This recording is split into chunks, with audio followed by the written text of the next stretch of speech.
අයිබෝන් විදුරන YouTube channel එකට ඔබ සාදරයෙන් පිළිගන්නවා. ඉතින් අද අපි කතා කරන්න යන්නේ අපේ නිවස් වල තියෙන පරණ ගෘහ භාණ්ඩ අලුත් කරන ක්‍රමයක් ගැන. බොහෝ වෙලාවට අපි පරිහරණය කරන පරණ ප්ලාස්ටික් පුටු කාලයක් යද්දී ඒ වගේ විවිධ පැල්ලම් ඇති වෙලා දුර්වර්ණ ඇති වෙලා තියෙනවා. ඉතින් මේකට විසඳුමක් තමයි අද අපි කතා කරන්නේ. අපිට පුළුවන් අපේ නිවස් වලින්ම සොයා ගන්න පුළුවන් පුංචි දේවල් කීපයක් යොදාගෙන නිවසේ තියෙන මේ ප්ලාස්ටික් ගෘහ භාණ්ඩ අලුතෙන් ගෙනාව එකක් වගේ ක්ලීන් කරගන්න.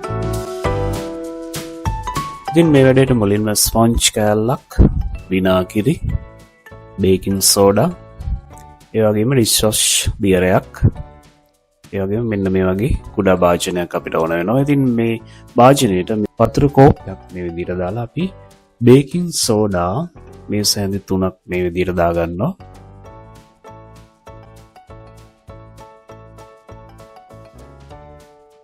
ඊට පස්සේ විනාගිරි මේ සැඳි 2ක් මේ විදිහට දාගන්නවා.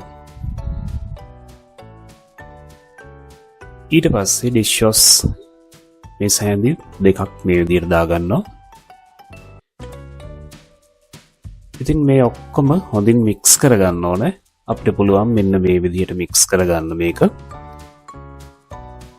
හොඳින් මික්ස් කරගත්තට පස්සේ ස්පොන්ජ් කෑල්ල යොදාගෙන මෙන්න මේ විදිහට අපිට මේක ක්ලීන් කරගන්න පුළුවන්.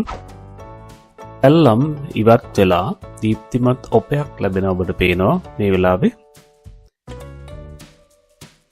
නිවසේම දේවල් යොදාගෙන මේ වැඩේ ඔබට පහසුවෙන්ම කරන්න පුළුවන්.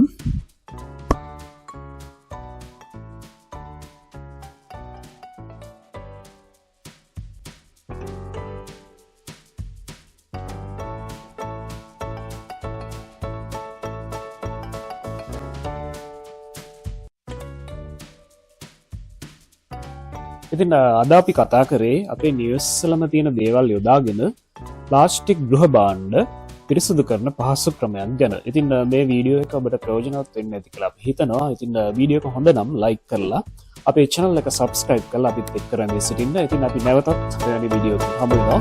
ඔබට සුබ දවසක්.